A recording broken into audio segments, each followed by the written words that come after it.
Iya, Assalamualaikum warahmatullahi wabarakatuh. Ketemu lagi dengan saya, menemani kalian belajar dalam mata kuliah Teknologi Pengendalian Penyakit Tanaman. Kalau semester lalu kita belajar mengenai teknologi pengendalian hama, sekarang kita belajar mengenai teknologi pengendalian penyakit tanaman. Ya. Introduction of Plant Pathology and Class Contract. Seperti biasa ya, kelas kontrak. Saya akan memberikan overview kepada kalian. Semester ini kita belajar apa saja sih, seperti itu ya. Untuk di depan kalian bisa dilihat di sebelah gambar di depan itu ada gambar sebuah ini ya. Ini sel tanaman ya, sel tanaman. Ada sel tanaman. Nah, di dalam sel tanaman ini hanya perumpamaan saja. Patogen, kita belajar mengenai patogen. Sudah kalian pelajari ya dulu mengenai patogen, walaupun sedikit, sekarang kita belajar lebih banyak lagi. Patogen itu kalau di dalam sel itu ukurannya berbeda-beda ya. Ini ada bakteri, ini ukurannya segini kalau di dalam sel. Ini virus, viroid, dan lain sebagainya. Ini cendawan. Ini protozoa, dan yang paling besar di sini adalah nematoda. Seperti itu ya. Jadi patogen itu adalah pembawa penyakit, dan pembawa penyakit itu patogen ini khususnya untuk tanaman ya. Pembawa penyakit itu kalau di dalam sel itu size-nya itu berbeda-beda ya. Seperti itu. Untuk rules di kelas online ya. Kelas online harus datang tepat waktu. Sign in sebelum 10 menit. Sebelum 10 menit kalian sudah harus ready di depan laptop ataupun handphone kalian. Be prepare. Kalian harus membuat notes ketika kuliah seperti biasa ya. Nanti kalian akan ada resume. Turn on kamera ketika kalian nanti join di Zoom. Jangan makan besar, kalau minum silahkan.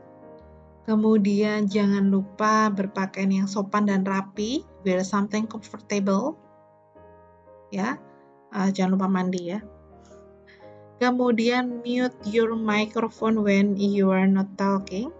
Kalau nanti diskusi silahkan dinyalakan mic-nya, atau misalnya nanti kalau saya bertanya silahkan bisa dinyalakan mic-nya ya. Kemudian raise your hand ketika ada pertanyaan nanti di Zoom ya, atau misalnya saya cari nama kalian itu raise your hand. Dan enjoy learning, let's enjoy this new kind of learning ya. Jadi tetap semangat ya untuk perkuliahan online sekarang ini. Nah, untuk kelas schedule and platform, dosennya nanti ada saya dan ada Pak Satrio Restu Adi. Untuk pertemuan kita ada 14 online meeting melalui Google Classroom, kemudian juga melalui YouTube, melalui Zoom. Seperti biasanya kalian sudah terbiasa mengikuti kelas saya, jadi pastinya nanti akan mudah ya. Online attendance seperti biasa, ada e-presence yang harus kalian isi, kemudian ada mini quiz dan juga ada mini quiz melalui Google Form seperti biasanya ya. Untuk waktu nanti kita sepakati sama, kecuali nanti ada diskusi, nanti waktunya berbeda. Dan nanti juga insya Allah dalam mata kuliah ini nanti akan dischedulekan selain ada group discussion, juga ada meeting melalui ada kuliah tamu ya. Nanti akan kami siapkan. Jadi saya dan Pak Satrio nanti akan berusaha sebaik mungkin untuk memberikan yang terbaik ya untuk kalian ya. Oke, setuju ya. Lanjut kelas assessment. Jadi ada 4 komponen ini. Untuk persentasenya nanti kalau ini mungkin bisa berubah ya mengikuti kebijakan fakultas, namun sementara ini ya. Namun 4 komponen ini yang harus ada ya. Ada kelas praktikum, ada take home assignment yang harus kalian kerjakan, ada UTS, ada UAS, ada attendance, dan ada group work. Seperti itu ya. Seperti biasanya kalian sudah paham ya. Dan persentasenya nanti bisa berubah mengikuti kebijakan fakultas dan juga mengikuti rata-rata kelas ya. ya. Semoga saya harapkan kalian semua mendapatkan nilai yang paling baik, nilai A. Selain itu juga kalian dapat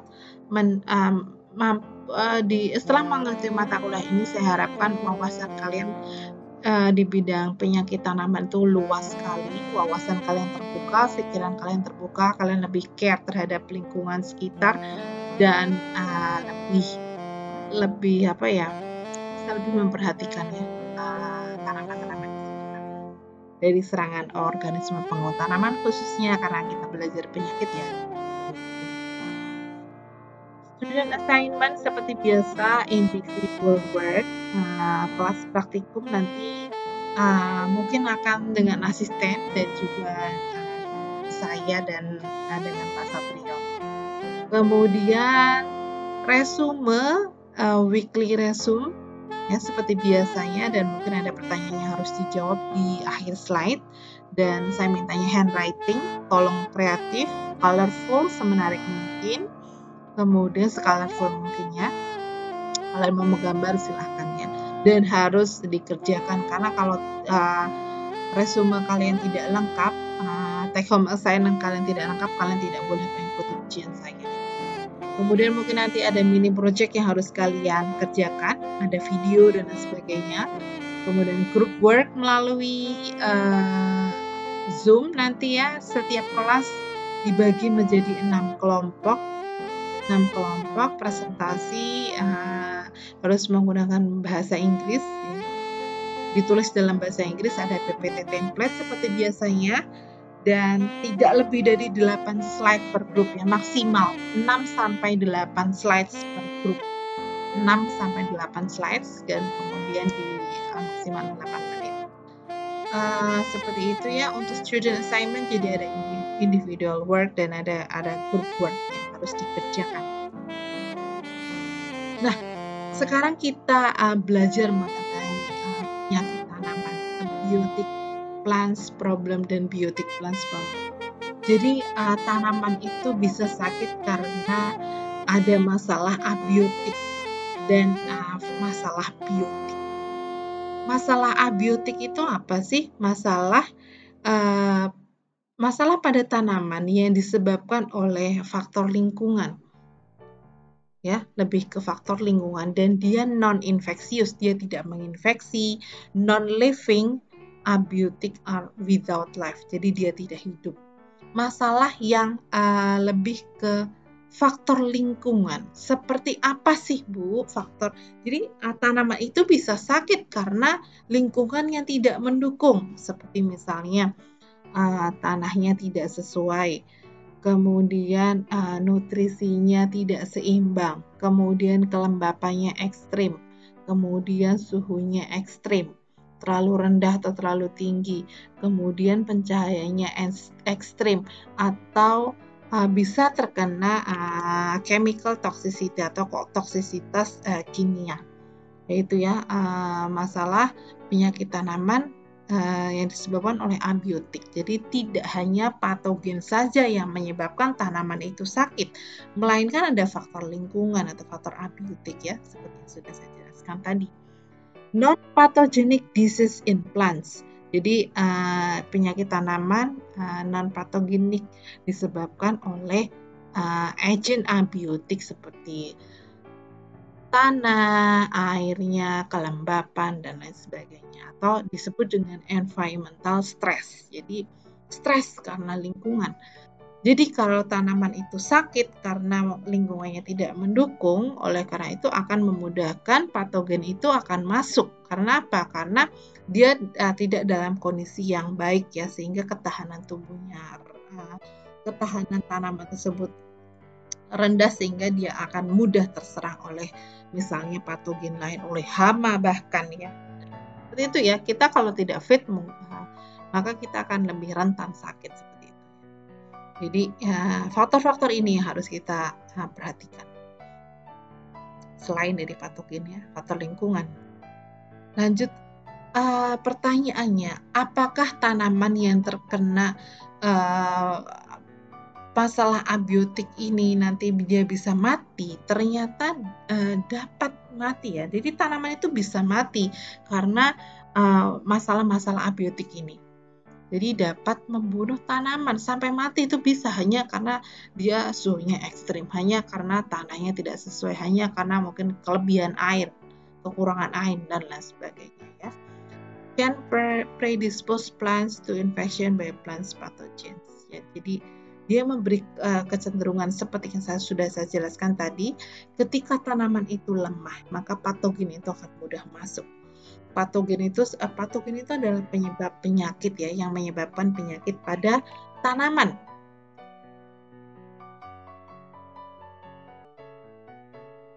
Yang menyebabkan penyakit pada tanaman seperti patogen itu ada cendawan, ada bakteri, ada virus, ada nematoda, dan lain sebagainya.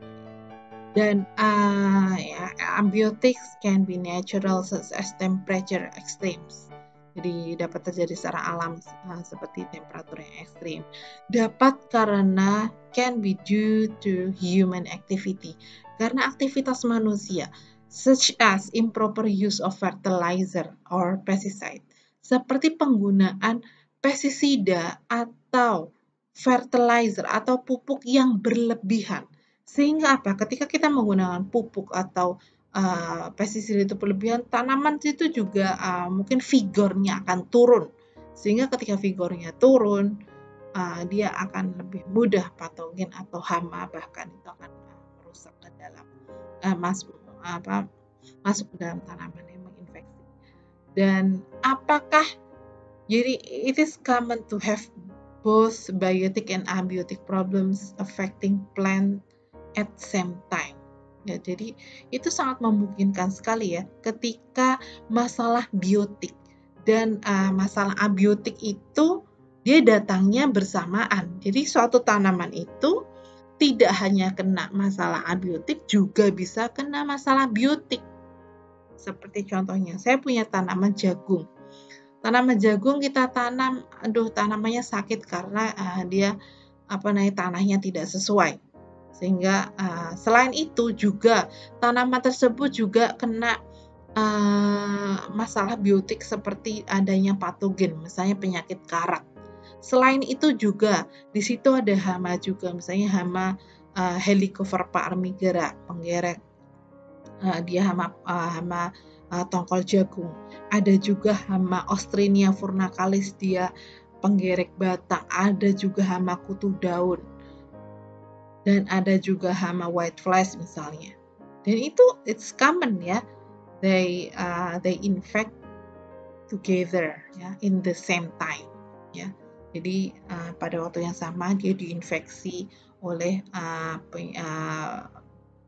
tidak hanya abiotik juga melainkan faktor abiotik problems. Seperti itu ya. Semoga penjelasan singkat itu bisa dipahami ya oleh mahasiswa-mahasiswa di sini semuanya. Tadi saya belum nanya kabar ya. Semoga kalian baik-baik aja di rumah ya. Tetap semangat ya. Tetap jangan bosan dengan saya. Kita akan ketemu lagi ya. Kita akan ketemu terus dalam satu semester ini. Sampai kalian bisa lulus di mata kuliah ini. Oke, lanjut kuliah kita hari ini. Jadi faktor-faktor abiotik itu contohnya adalah cold or hot temperature. Jadi temperatur yang terlalu panas atau terlalu dingin. Sebagai contohnya ini adalah gambaran-gambaran saja. Jadi dia juga bisa terkena defisiensi unsur hara tertentu ya. Nah, itu juga karena mungkin tanah yang tidak sesuai, penggunaan pupuk yang tidak sesuai, sehingga dia akan muncul gejala. Lanjut, ini penyakit plant can be sunburned too, not just tourists. Jadi tidak hanya turis saja yang terbakar, ternyata tanaman juga terbakar karena suhu extreme temperature. Ya, atau mungkin suhunya terlalu rendah atau terlalu tinggi dan lain sebagainya, itu dapat menyebabkan tanaman itu sakit. Ini dia mengalami kematian jaringan ya, atau nekrosis di sini ya, di buahnya seperti itu ya. Abiotik karena kebanyakan air misalnya. ada disebut odema. Odema itu adalah titik-titik air di daun karena akar itu mengambil air lebih cepat ya daripada tanaman. Jadi ini adalah salah satu gejala ya, odema itu ada titik-titik air pada daun ya, seperti itu. Itu juga kebanyakan masalah dari abiotik juga. Ini seperti ini ya. Biasanya dia banyak di tumbuhan-tumbuhan air. Nah, ini ada enceng gondok ini sepertinya ya. Lanjut, mungkin tanaman itu bisa sakit karena kelembapan yang terlalu rendah. Ya, itu juga akan menyebabkan sakit tanaman. Bisa menyebabkan wilting atau layu, kemudian kematian jaringan juga dan lain sebagainya. Ya. Penyakit abiotik juga karena defisiensi unsur hara. Defisiensi unsur hara, simple plant deficiency guide, seperti contohnya ya. Kekurangan kalsium, kekurangan iron, kekurangan potasium, kekurangan mangan, kekurangan karbon dioksida, kekurangan nitrogen, kekurangan fosfat dan lain sebagainya. Apa gejalanya misalnya kalau kekurangan nitrogen kekurangannya biasanya daun atasnya dia warnanya lebih light green, lebih hijau muda, where lower leaf are yellow. Daun yang lebih bawah warnanya lebih yellow gitu ya. Ada yang menguning di pinggir, itu juga ada kekurangan potasium, yellowing at the tips and edge. Kekurangan kalsium, misip, salah bentuk atau kerdil, stunted dan lain sebagainya ya. Kekurangan fosfat, leaves are darker than normal and loss of leaf. Jadi kekurangan fosfat bisa gejalanya dia lebih gelap daripada normal warnanya ya, dan rontok bisa seperti itu. Dan ada banyak lagi contoh-contoh gejala bagaimana sih defisiensi nutrien pada tanaman, kekurangan unsur hara, kekurangan unsur tertentu itu juga akan menyebabkan tanaman itu sakit ya, mangan dan sebagainya. Lanjut ke apakah penyakit tanaman itu bisa karena chemical damage? Bisa juga ya. When we apply pesticide, for example herbicide, kemudian insecticide, fungicide dan lain sebagainya, ketika itu mungkin terlalu banyak dan lain sebagainya, itu juga bisa menyebabkan sakit pada tanaman ya. Kriwil-kriwil gitu ya, wrinkle seperti ini, atau mungkin dia ada discoloration, perubahan warna dan lain sebagainya. Ini karena herbicide. Masih ingat ya herbicide ya? Herbicide itu adalah untuk herbisida. Herbisida itu untuk pestisida untuk bunga ya, seperti itu. Now we move to biotic plants problem ya. Jadi kalau abiotik tadi adalah non-infectious, non-living, disebabkan oleh environmental factor, sedangkan biotic plants problem itu disebabkan oleh organisme yang menginfeksi, that will infect the plant and disrupt its normal appearance and growth, dan mengganggu pertumbuhan normal dan penampakan dan pertumbuhan normalnya. Jadi dia membutuhkan organisme yang kemudian menginfeksi tanaman dan kemudian dia akan mengganggu penampakan normal dan pertumbuhannya. Dan kalau abiotik itu non-infectious, non-living, sedangkan biotik itu adalah dia infectious, dia bisa menular dan dia adalah makhluk hidup atau living. Contohnya apa sih Bu? Contohnya adalah virus, bakteria, fungi, protozoa, nematode, virus dan lain sebagainya ya. Kalau abiotic disease ini tadi sudah ya, temperature, rainfall, humidity, nutrient deficiency, and each other. Okay, now we move to the definition of plant disease. What is plant disease? Plant disease is any abnormal condition that alters the appearance or function of plant. Penyakit tanaman adalah kondisi abnormal yang kemudian bisa mengubah penampakan dan fungsi dari tanaman. Dan itu adalah melibatkan proses fisiologi ya, dan efeknya pada beberapa atau seluruh fungsi tanaman. Jadi ya kondisi abnormal yang dia mengubah penampakan dan fungsi dari tanaman. Dan itu butuh waktu ya untuk sampai kepada tanaman itu bisa mati, itu butuh waktu ya. Dan apakah semua tanaman yang terkena penyakit tanaman itu mati? Itu belum tentu ya, karena kita bisa mengendalikan hal tersebut. Sebelum kita mengendalikan, apa yang harus kita perhatikan? Sama seperti kita mau mengendalikan hama. Sebelum kita mau mengendalikan hama, kita harus tahu identifikasinya. Oh, identifikasinya spesiesnya ini, dia hidup di sini, bioekologinya seperti ini, dia aktif pada malam hari, siang hari, dan lain sebagainya. Sehingga kita dapat memperkirakan ya, apa pengendalian yang bisa kita lakukan berdasarkan konsep pengendalian hama terpadu. Begitu juga ketika kita berbicara mengenai penyakit tanaman. Sebelum kita jauh ke nanti pengendalian bagaimana, kita harus tahu dulu apa itu penyakit tanaman, bagaimana patogennya, misalnya bagaimana itu virus, siklus hidupnya, bioekologinya, dia inangnya siapa saja, tanaman yang diserang apa aja, dan lain sebagainya kita harus tahu sehingga kita bisa memikirkan teknik pengendalian apa sih yang akan saya gunakan untuk bisa mengendalikan penyakit ini, seperti itu ya. Penyakit itu adalah gangguan dari patogen tanaman atau faktor lingkungan yang berinterferensi dengan fisiologi tanaman.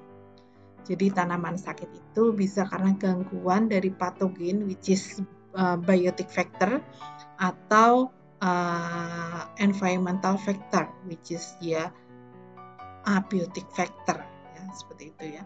Dan yang kemudian dia akan mereduksi hasil dan kualitas dari crop kita, dari hasil panen kita. Dan adanya penyakit, disease is a process. Jadi penyakit itu proses ya, dan dia berubah ya. Jadi sampai muncul gejala. Jadi tanaman itu, misalnya sampai dia muncul gejala, itu ada prosesnya. Tidak langsung saat itu terinfeksi, saat itu juga muncul gejala langsung dia bercak gitu. Tidak. Itu butuh waktu. Karena apa? Dia ada makhluk hidup. Dia perlu waktu proses, misalnya dia penetrasi, kemudian dia inisiasi, sporulasi, dan lain sebagainya, sehingga dia kemudian sampai pada akhirnya dia menunjukkan gejala ya. Jadi it does not occur instantly like injury. Adanya gejala itu tidak terjadi secara instan. Adanya penyakit itu adanya kerusakan dari sel ya, kerusakan langsung dari sel, kemudian ada toksin, racun, dan lain sebagainya.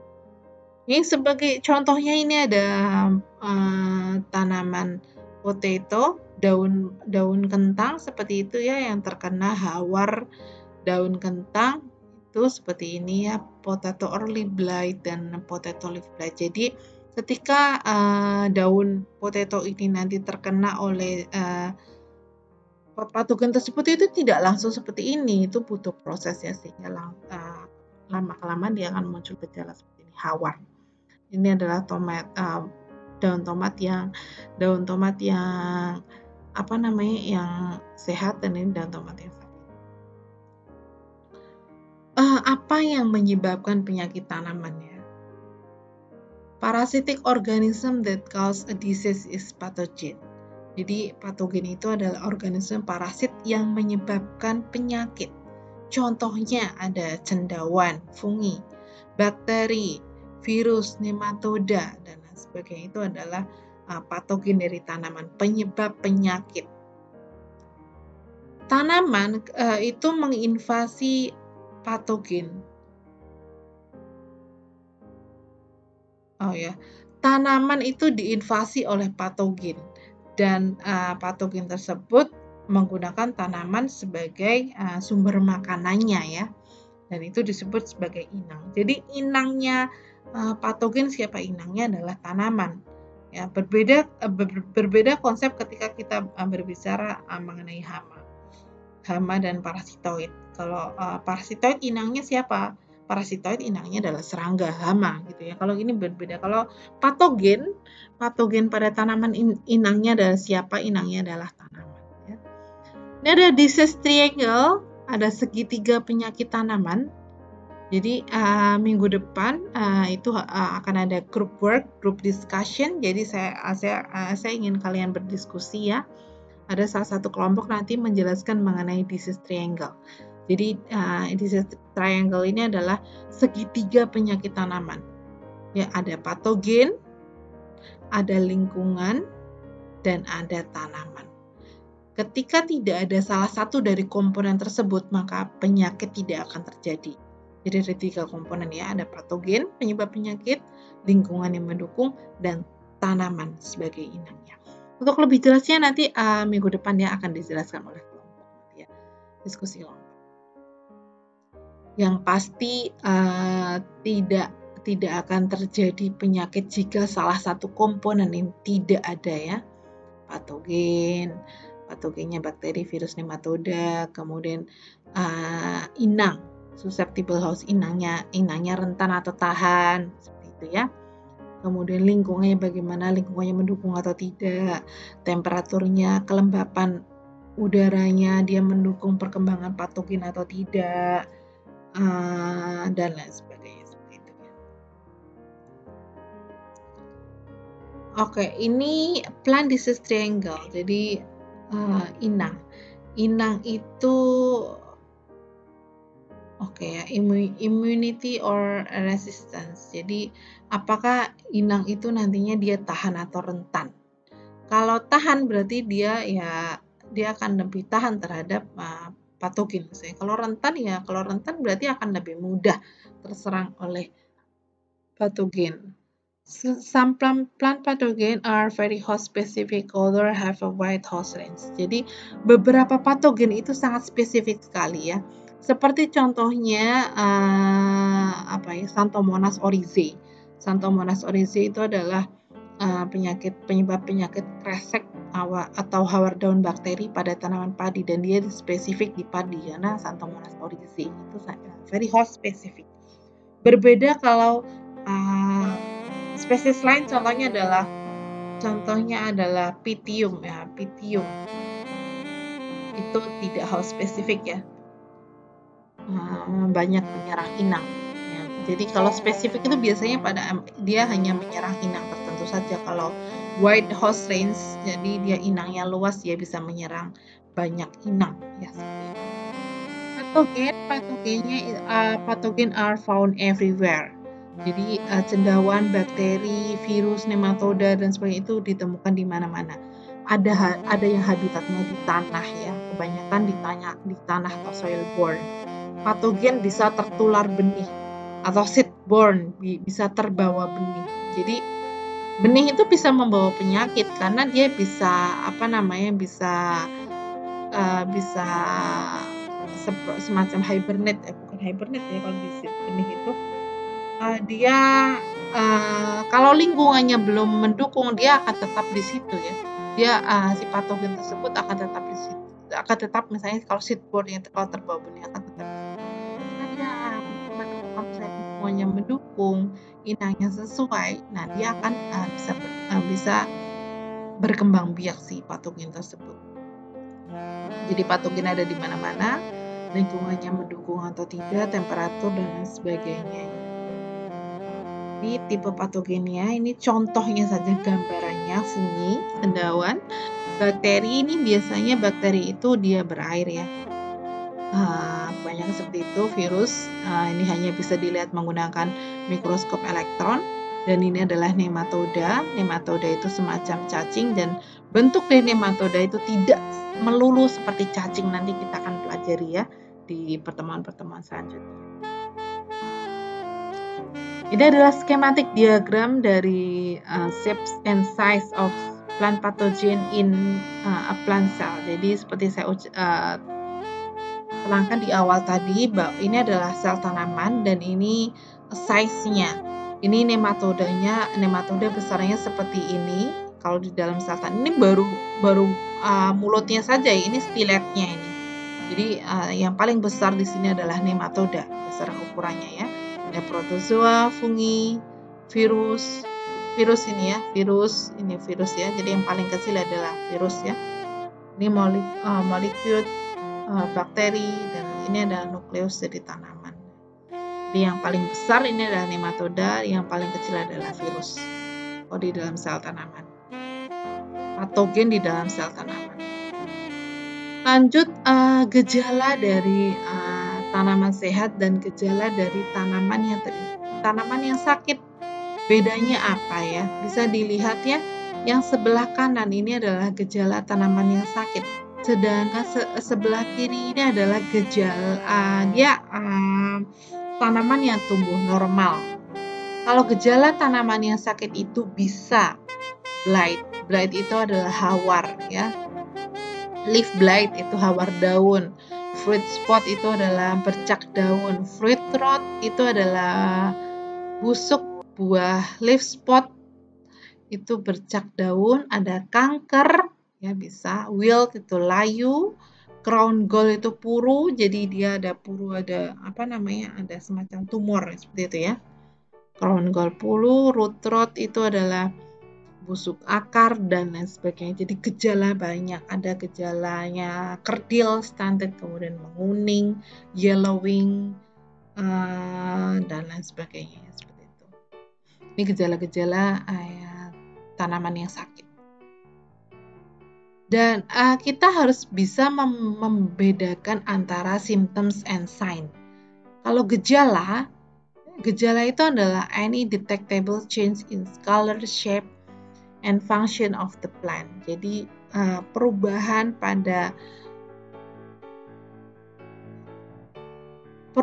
pada warna, bentuk, dan fungsi dari tanaman. Jadi yang kelihatan ya, yang gejalanya. Jadi adanya misalnya perubahan warna, bentuk, fungsi dari tanaman. Jadi karena adanya patogen tersebut. Jadi misalnya gejalanya layu, gejalanya menguning. Nah itu ya. Itu yang disebut gejala. Dan kalau sign atau tanda, bedanya apa dengan tanda? Kalau tanda itu adanya bukti fisik ya, physical evidence. Itu adalah bukti fisik adanya patogen. Seperti contohnya adanya miselium. Miselium itu adalah kumpulan hifa. Jadi kumpulan hifa itu namanya miselium. Kumpulan hifa itu namanya miselium. Dan ada spora. Spor itu adalah spora. Kemudian fungal fruiting bodies, yaitu tubuh buah dari cendawan misalnya, atau bacterial ooze itu adalah cairan bakteri atau nematoda cysta. Nah ini contohnya adalah adanya tanda ya. Ini adalah penyakit Ustelainoidea virens pada penyakit gosong pada tanaman padi. Jadi ini ada kumpulan cendawan warnanya oranye-oranye. Ini adalah tanda adanya ada physical evidence adanya patogen tersebut. Jadi patogennya itu terlihat kasat mata seperti itu ya. Ini puru itu dia menyerang pada akar tanaman. Ini nematoda yang terkena oleh tanaman yang terkena nematoda, gejalanya adalah puru. Puru itu yang membengkak, itu membentuk pustul, yaitu yang bulat-bulat itu. Jadi adanya tanda itu akan membantu proses identifikasi penyakit tanaman, jadi akan lebih mudah. Seperti itu ya, semoga bisa dipahami. Kemudian kita harus bisa membedakan antara gejala primer dan gejala sekunder. Ada primary symptoms and secondary symptoms. Gejala primer adalah gejala yang arise immediately and directly. Dia muncul secara langsung dan dekat dengan jaringan yang diserang. Ya, itu gejala primer. Jadi gejala yang dia muncul dan dekat dengan jaringan yang diserang.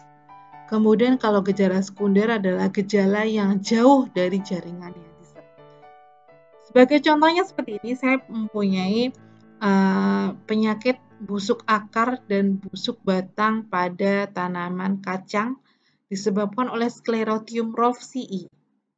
Jadi gejala primernya apa? Karena dia adalah penyakit root rot, busuk akar dan stem rot, maka gejala primernya adalah gejala yang dia langsung dan dekat dengan jaringan yang diserang. Berarti dia gejalanya adalah root rot dan stem rot. Gejalanya adalah layu pada akar dan pada batang. Sedangkan gejala yang dia jauh dari jaringan diserang, gejala yang lanjutannya itu adalah kalau misalnya busuk akarnya busuk dan batangnya busuk, otomatis dia mungkin tidak bisa bertranspirasi, respirasi secara normal sehingga akan menyebabkan daunnya layu seperti itu ya. Itu gejala sekundernya. Gejala primernya busuk batang, busuk akar, otomatis gejala sekunderinya adalah daunnya layu.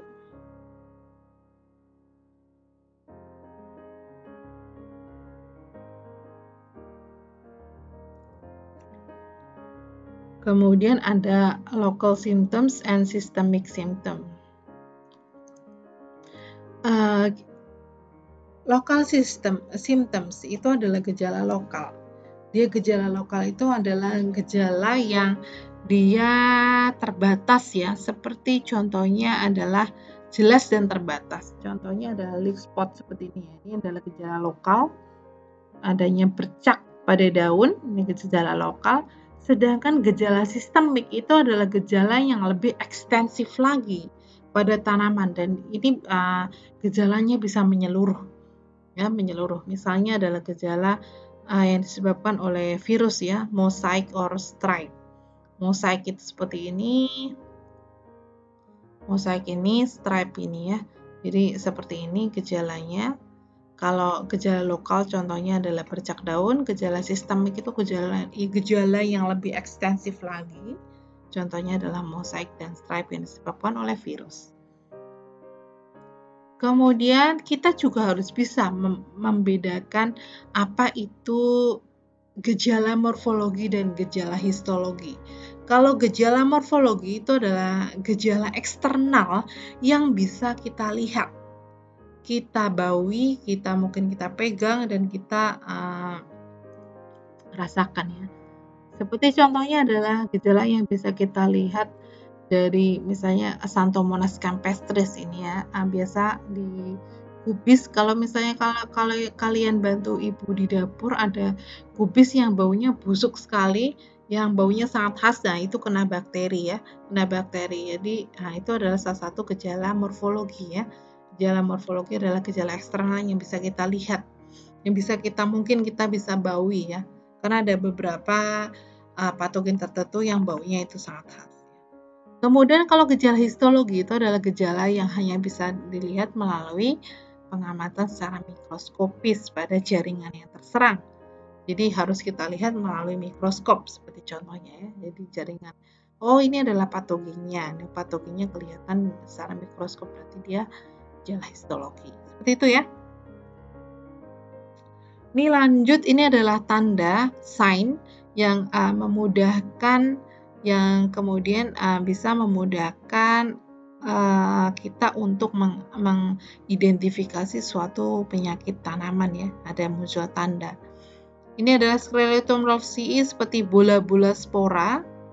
Ini penyakit Sclerotium, busuk akar dan busuk batang pada tanaman peanut, kacang. Jadi ini adanya yang bulat-bulat ini adalah tanda ya sklerotium. Ini kalau dibiarkan di dalam cawan Petri, dia bisa juga dia sklerotiumnya itu muncul ya. Jadi kalau sklerotium atau sklerotia ini diproduksi ketika kondisinya kurang menguntungkan untuk dia berkembang biak ya, sehingga dia bisa, dan ini merupakan struktur bertahan dari cendawan ini ya. Seperti itu sklerotium rofsii. Tanda. Lanjut, ini adalah gejala dari penyakit tanaman. Ini adalah gejala sistemik ya. Tadi ya ada mosaik, klorosis, belalang ya. Jadi gejala yang lebih ekstensif lagi ya. Kalau ini adalah gejala gejala ini soft rot, busuk.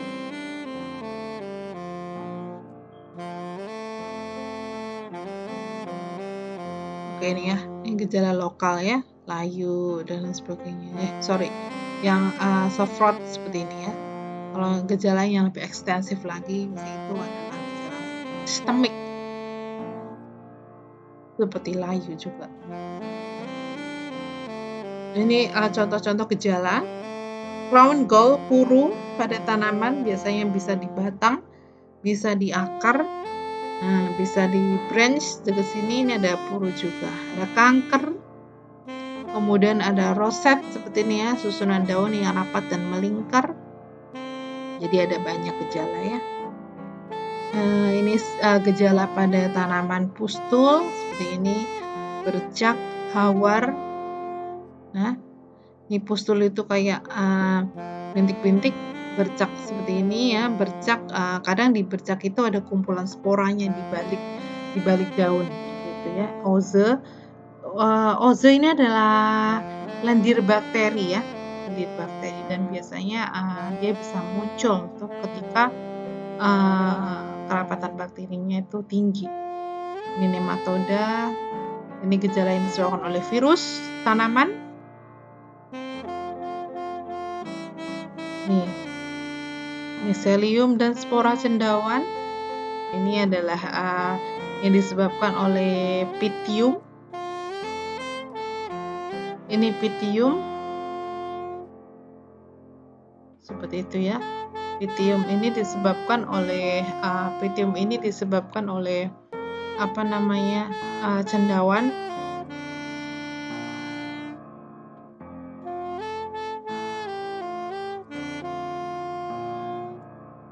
Dia pada mentimun, biasanya busuk pada timun ya. Oke, kita berada di akhir penghujung kuliah. Nah, untuk minggu depan kalian, ini ada resume kuliah saja ya nanti ya.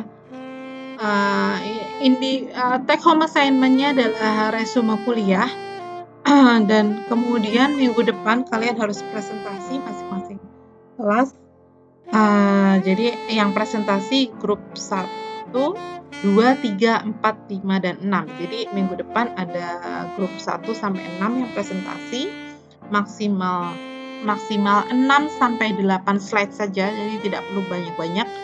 Saya harapkan bisa 6 slide per kelompok ya. Dan kemudian ini ya, yang harus didiskusikan adalah ini ya, dan ada template PowerPoint-nya nanti saya beri. Dan kemudian yang tema A, bagaimana penyakit itu dapat terjadi dan menjelaskan plant disease triangle.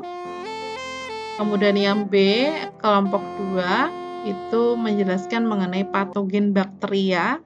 Apa itu patogen bakteri, dan 2 contoh tanaman,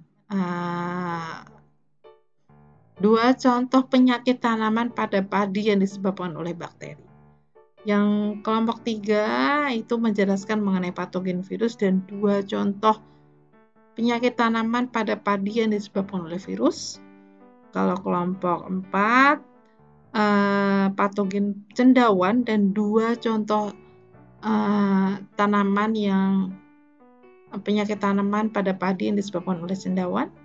Kemudian kalau kelompok 5 itu menjelaskan mengenai nematoda dan contoh tanaman, contoh penyakit tanaman yang disebabkan oleh nematoda ya, tidak harus pada tanaman padi, di tanaman lain juga bisa ya, karena di padi itu kurang bermasalah dengan nematoda. Bisa pakai tanaman inang lain. Kemudian F itu kalau grup 6 itu menjelaskan tentang postulat Koch. Seperti itu ya. Jadi minggu depan ada 6 kelompok yang akan presentasi. Satu kelompok masing-masing kelompok 6 slides dan nanti maksimal presentasi 8 slide. Seperti biasanya nanti PJ mengumpulkan materi presentasi 1 hari sebelum kegiatan presentasi dan nanti dikolektifkan di PJ dan nanti yang share screen hanya 1 orang saja. Seperti itu ya. Sekian untuk kuliah hari ini. Nanti ketemu minggu depan untuk diskusinya. Ketemu minggu depan di group work. Kalian akan presentasi karena saya tidak akan memberikan kuliah dan setelah ini akan ada Q&A melalui Zoom. Sekian dari saya. Silakan join di Zoom. Wassalamualaikum warahmatullahi wabarakatuh.